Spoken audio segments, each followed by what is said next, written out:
and welcome to this week's Tyrone County Matters with myself, Cleana Fullen. Now this week we are coming to you here from Killeshall with lots in store. Sit back and relax, because here's a little flavour of what's coming up. Coming up in this week's show, we meet some of the committee members from Killeshall Historical Society. We then pop into the newly formed Irish language class, Pobble and Glana.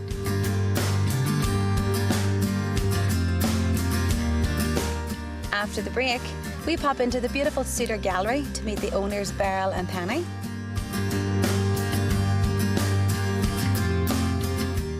And finishing our show with the very talented Plunkett McGartlin.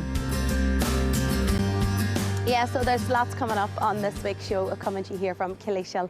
But first up, we're here at the Killeshall and Clonanese Historical Society, where some of the committee members have been very busy over the years, gathering historical facts of the area, and we're going to pop inside and meet some of them.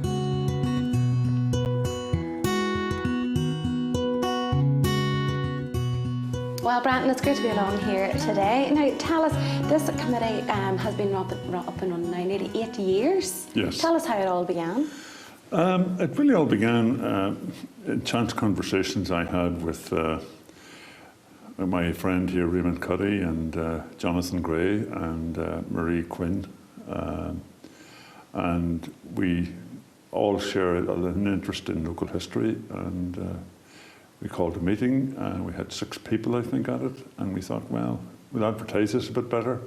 And then at the next meeting, I think we had something like 25 people turned up. And we decided then to name the society the Killeshall Clonanese Historical Society. So, Brent, it's been very evident here that you've been very busy over the years creating this heritage trail. That's right. The map behind me was prepared by one of our founder members' sons, unfortunately, who's passed away. Did a fantastic job on it, and you know, the map really highlights places of historical interest in the area, churches, in one case a place of worship and outdoor place of worship. Also flax mill, which was very important to this area because the linen industry in South Tyrone was one of the main ways in which people earned their living 200 years ago. And we are very lucky to have one that's still working by one of our members. Mm-hmm. And we can maybe have a look at that later. I'd love to, because it's only one of 3, I believe, working in the area. It is. In the north? In the whole of Northern Ireland, there's only one of 3, and this is, I think, the only one west of the Bann. Yeah, so there's plenty, you know, up and coming. And how do people get in touch? Through the website? Through the website, and then some of the members' phone numbers are on the website, and anyone wants to contact us, we're always available. Mm-hmm. And of course, we have this centre as well, and if they know when our meetings are here, there's no bar for anyone. Everyone's welcome. Doesn't matter whether they're from the area or have ancestors in the area. If they have no connection with the area, they're still all welcome.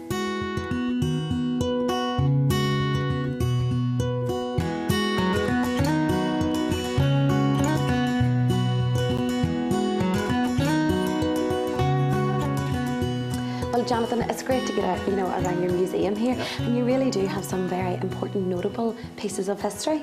We do indeed, yeah. I mean, this would be really our pride and joy here in the centre. These 2 artefacts are extremely old, and they're here through the kind offices of the Department of Environment and also a local landowner, Willie Barber. The one on the left is 9th century, we believe, probably a segment from a Christian cross.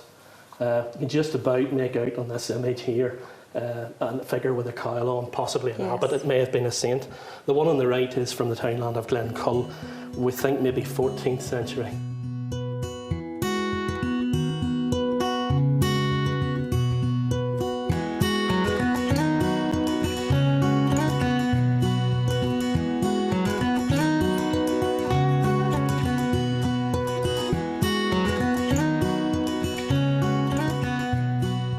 It's lovely to be out and about here in your homeland.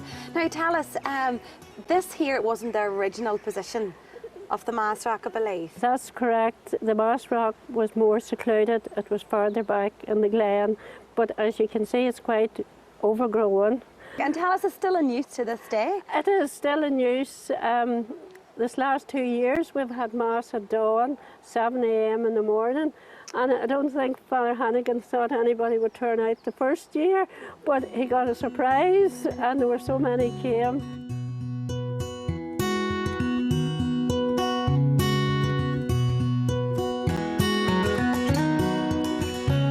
So Harold, tell us a wee bit of history about the mill. This mill was built way back in 1770. It was built by the parish of Donaghmore. It remained a corn mill, in fact, until 1917. So tell us the process of what goes on here in the flax mill.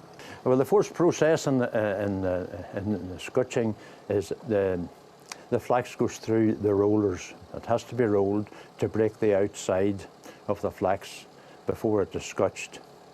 Then this is the scutching room, and this is where the scutchers operated. Every fortnight or so, the flax was brought to Cookstown to be graded by the grading inspector, and if it passed the grading inspector, it was sent on to a linen mill in Belfast.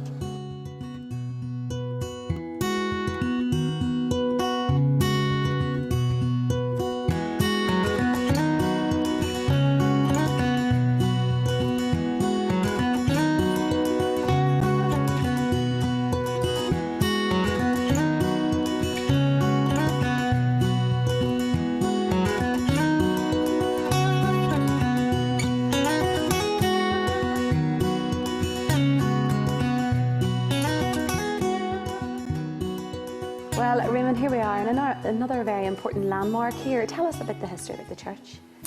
This present meeting house would date back from about 1744. Originally, we believe that there was an older building made of mud known as the Clabber House, and probably dates from the 1680s, 1690s. So Raymond, I believe this isn't the original design. It has changed over the years. Originally, the door was in the centre here, and the pulpit would have been in the middle of this back wall, and people would have sat round in pew and three-legged stools, forms, whatever sort of seating they could have got. The Tullyallen Mass House, which is now in the Ulster Folk Park, would have had the same layout. And funny, the two buildings are very much similar in design and size. Well, many thanks to them all there at Killishall Historical Society. Now, next up, we popped into the newly formed Irish-speaking group Pobble and Glana as they met for their first night in St Kieran's College.